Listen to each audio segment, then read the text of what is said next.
ಆತ್ಮೀಯ ವೀಕ್ಷಕರಿಗೆ ನಮನಗಳು.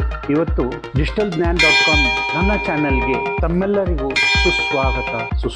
ನಾನು ಡಾಕ್ಟರ್ ಪಾರ್ಶ್ವನಾಥ್. ಇಂದು ನಾನು ನಿಮಗಾಗಿ ಉತ್ತೇಜಕವಾದದ್ದನ್ನು ತಂದಿದ್ದೇನೆ. ನಾನು ಈ ವಿಡಿಯೋದ ಮುಖೇನ ಧನಾತ್ಮಕ ವಿಚಾರಗಳನ್ನು ತಮ್ಮೆಲ್ಲರ ಎದುರಿಗೆ ಪ್ರಸ್ತುತೀಕರಿಸುತ್ತಿದ್ದೇನೆ. ನನ್ನ ಚಾನೆಲ್ಗೆ ತಾವುಗಳು ಹೊಸಬರಾಗಿದ್ದರೆ ಲೈಕ್, ಶೇರ್, ಕಾಮೆಂಟ್ ಮಾಡಿ ಸಬ್ಸ್ಕ್ರೈಬ್ ಬಟನ್ ಅನ್ನು ಒತ್ತಿ ನನ್ನ ಚಾನೆಲ್ ಅನ್ನ ನೀವು ಬರುವ ಎಲ್ಲಾ ದಿನಗಳಲ್ಲಿ ಹೊಸ ವಿಚಾರಗಳನ್ನ ತಿಳಿದುಕೊಳ್ಳಲು ಈ ಒಂದು ಸಬ್ಸ್ಕ್ರೈಬ್ ಆಗುವ ಒಂದು ಹಂತ ಮಹತ್ವದ ಪಾತ್ರ ವಹಿಸುತ್ತೆ. ಆದ್ದರಿಂದ ನನ್ನ ಚಾನೆಲ್ ನಿರ್ದಿಷ್ಟ ವಿಷಯ ಮತ್ತು ಶೈಲಿಯನ್ನು ಆಧರಿಸಿದ್ದರಿಂದ ಅದನ್ನು ಕಸ್ಟಮೈಸ್ ಮಾಡಿಕೊಳ್ಳಲು ಹಿಂಜರಿಯದಿಲ್ಲ. ಆತ್ಮೀಯ ವೀಕ್ಷಕರೇ, ಜಗತ್ತಿನಾದ್ಯಂತ ಒಂದು ಮಹತ್ವದ ದಿನ.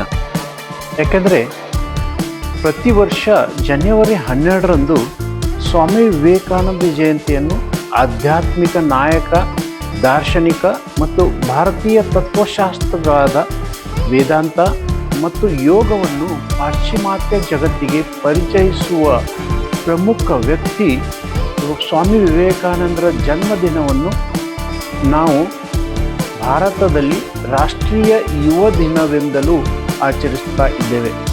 ಸ್ವಾಮಿ ವಿವೇಕಾನಂದ ಜಯಂತಿ ಮತ್ತು ರಾಷ್ಟ್ರೀಯ ಯುವ ದಿನದ ಮಹತ್ವ ಭಾರತದ ಇತಿಹಾಸದಲ್ಲಿ ಅಷ್ಟೇ ಅಲ್ಲ, ಜಗತ್ತಿನಾದ್ಯಂತ ಈ ದಿನವನ್ನು ಅಮೂಲ್ಯವಾದ ದಿನ ಎಂದು ಆಚರಿಸಲಾಗ್ತಾ ಇದೆ. ದಾರ್ಶನಿಕ ನಾಯಕ ಸ್ವಾಮಿ ವಿವೇಕಾನಂದರ ಜಯಂತಿ 1863ರಿಂದ 1902ರಲ್ಲಿ ಅವರ ಒಂದು ಮರಣ ಆಗ್ತದೆ. ಸ್ವಾಮಿ ವಿವೇಕಾನಂದರು ಜನವರಿ 12, 1863ರಂದು ಭಾರತದ ಕೋಲ್ಕತ್ತಾದಲ್ಲಿ ಜನಿಸಿದರು. ಅವರ ಮೂಲ ಹೆಸರು ನರೇಂದ್ರನಾಥ್ ದತ್. ಅವರು ಭಾರತೀಯ ಅತೀಂದ್ರಿಯ ರಾಮಕೃಷ್ಣ ಪರಮಹಂಸರ ಶಿಷ್ಯರಾಗಿದ್ದರು ಮತ್ತು ಪಾಶ್ಚಿಮಾತ್ಯ ಜಗತ್ತಿಗೆ ವೇದಾಂತ ಮತ್ತು ಯೋಗದ ಬಗ್ಗೆ ಭಾರತೀಯ ತತ್ವಗಳನ್ನು ಪರಿಚಯಿಸುವಲ್ಲಿ ಪ್ರಮುಖ ಪಾತ್ರವನ್ನು ವಹಿಸಿದರು. ಸ್ವಾಮಿ ವಿವೇಕಾನಂದರು ವಿಶ್ವ ಧರ್ಮಗಳ ಸಂಸತ್ತಿನಲ್ಲಿ ಚಿಕಾಗೋ ಎಂಬ ಒಂದು ನಗರದಲ್ಲಿ 1893ರಲ್ಲಿ ಮಹತ್ವದಾದಂಥ ಒಂದು ತಮ್ಮ ಭಾಷಣವನ್ನು ಅವರು ಜಗತ್ತಿಗೆ ಬಿಂಬಿಸ್ತಾ ಇದ್ದಾರೆ. ಆ ಒಂದು ನಿಟ್ಟಿನಲ್ಲಿ ಸ್ವಾಮಿ ವಿವೇಕಾನಂದರು ಇತಿಹಾಸದಲ್ಲಿಯೇ ಅತ್ಯಂತ ಅಪ್ರತಿಮ ಕ್ಷಣಗಳಲ್ಲಿ ಒಂದಾದಂತಹ ಈ ಒಂದು ದಿನ ಅಂತ ಹೇಳ್ಬೋದು. ಯಾಕಂದರೆ ಚಿಕಾಗೋದಲ್ಲಿ ವಿಶ್ವ ಧರ್ಮಗಳ ಸಂಸತ್ತಿನಲ್ಲಿ ಅವರು ಮಾಡಿದ ಐತಿಹಾಸಿಕ ಭಾಷಣ, ಅವರ ಭಾಷಣ ಅಮೆರಿಕಾದ ಸಹೋದರಿಯರು ಮತ್ತು ಸಹೋದರರು ಎಂಬ ಪ್ರಸಿದ್ಧ ಪದಗಳೊಂದಿಗೆ ಪ್ರಾರಂಭವಾಗಿ ಅವರು ಸಾರ್ವತ್ರಿಕತೆಯ ಬಗ್ಗೆ ಮಾತನಾಡಿರುವುದನ್ನು ಇಲ್ಲಿ ಪ್ರತಿಬಿಂಬಿಸ್ತಾ ಇದೆ. ಆ ಒಂದು ಸಾರ್ವತ್ರಿಕತೆ, ಸಹಿಷ್ಣುತೆ, ಸ್ವೀಕಾರ ಮತ್ತು ಧಾರ್ಮಿಕ ಸಾಮರಸ್ಯದ ಅಗತ್ಯತೆಯನ್ನು ಇಲ್ಲಿ ಅವರು ಜಗತ್ತಿಗೆ ಮೌಲ್ಯಗಳನ್ನು ಬಿಂಬಿಸಿ ಕೊಟ್ಟರು. ವೇದಾಂತ ಮತ್ತು ಯೋಗದ ಪ್ರಚಾರ ಸ್ವಾಮಿ ವಿವೇಕಾನಂದರು ಹಲವಾರು ಕಡೆ ಮಾಡಿದರು. ಸ್ವಾಮಿ ವಿವೇಕಾನಂದರು ಆಧ್ಯಾತ್ಮಿಕ ಸಾಕ್ಷಾತ್ಕಾರವನ್ನು ಪಡೆಯಲು ವೇದಾಂತ ತತ್ವಶಾಸ್ತ್ರ ಮತ್ತು ಯೋಗದ ಅಭ್ಯಾಸವನ್ನು ಪ್ರಚಾರ ಮಾಡಿದರು. ಅವರ ಬೋಧನೆಗಳು ಸ್ವಯಂ ಶಿಸ್ತು, ನಿಸ್ವಾರ್ಥ ಸೇವೆ ಮತ್ತು ಜ್ಞಾನದ ಅನ್ವೇಷಣೆಯ ಮಹತ್ವವನ್ನು ಒತ್ತಿ ಹೇಳುತ್ತವೆ.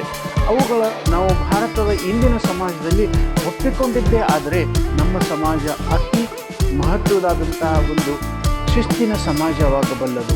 ಸ್ವಾಮಿ ವಿವೇಕಾನಂದರು ಒಂದು ಮಹತ್ವದಾದಂತಹ ಸ್ಫೂರ್ತಿಯ ಶಿಲೆಯಾಗಿದ್ದರು. ಯಾವ ಒಂದು ಸ್ಫೂರ್ತಿಯ ಶಿಲೆಯಾಗಿದ್ದಂದರೆ ಯುವ ಸಬಲೀಕರಣದ ಸ್ಫೂರ್ತಿಯ ಶಿಲೆಯಾಗಿದ್ದರು. ಸ್ವಾಮಿ ವಿವೇಕಾನಂದರು ಯುವಕರ ಶಿಸ್ತಿನ ಅಪಾರ ನಂಬಿಕೆಯನ್ನು ಹೊಂದಿದಂಥವರು ಆಗಿದ್ದರು. ಯಾಕೆಂದರೆ ಯುವಕರು ಸಮಾಜದಲ್ಲಿ ಸಕಾರಾತ್ಮಕವಾದ ಬದಲಾವಣೆಗಳನ್ನು ತರುವ ಮತ್ತು ವಿವಿಧ ಕ್ಷೇತ್ರಗಳಲ್ಲಿ ನಾಯಕರಾಗುವ ಸಾಮರ್ಥ್ಯ ಹೊಂದಿದ್ದಾರೆ ಎಂಬ ನಂಬಿಕೆ ಅವರದಾಗಿತ್ತು. ಆದ್ದರಿಂದ ಅವರು ದೂರದೃಷ್ಟಿಯನ್ನು ಗೌರವಿಸಲು ಮತ್ತು ರಾಷ್ಟ್ರದ ಅಭಿವೃದ್ಧಿಗೆ ಕೊಡುಗೆ ನೀಡಲು ಯುವಕರನ್ನು ಪ್ರೇರೇಪಿಸುತ್ತಾ ರಾಷ್ಟ್ರೀಯ ಯುವ ದಿನವನ್ನು ನಾವು ಆಚರಿಸುವುದು ಅತಿ ಒಂದು ಮಹತ್ವದ ಗಳಿಗೆ ಅಂತ ಹೇಳ್ಬೋದು.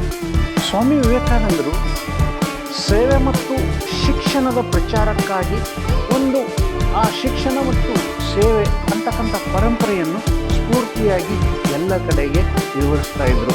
ಯಾಕಂದರೆ ಸ್ವಾಮಿ ವಿವೇಕಾನಂದರ ನಿಧನದ ನಂತರ ಅವರ ಅನುಯಾಯಿಗಳು ಅವರ ಕೆಲಸವನ್ನು ಮುಂದುವರಿಸಲು ರಾಮಕೃಷ್ಣ ಮಿಷನ್ ಅನ್ನೋ ಒಂದು ಸಂಸ್ಥೆಯನ್ನು ಸ್ಥಾಪನೆ ಮಾಡಿ ಆ ಒಂದು ಮಿಷನ್ನ ವಿವಿಧ ಸಾಮಾಜಿಕ ಶೈಕ್ಷಣಿಕ ಚಟುವಟಿಕೆಗಳು ಸಕ್ರಿಯವಾಗಿ ಹಮ್ಮಿಕೊಂಡು ಭಾರತದಾದ್ಯಂತ ಇವತ್ತಲೂ ತಮ್ಮ ಕಾರ್ಯವನ್ನು ನಿರ್ವಹಿಸ್ತಾ ಇದ್ದಾವೆ.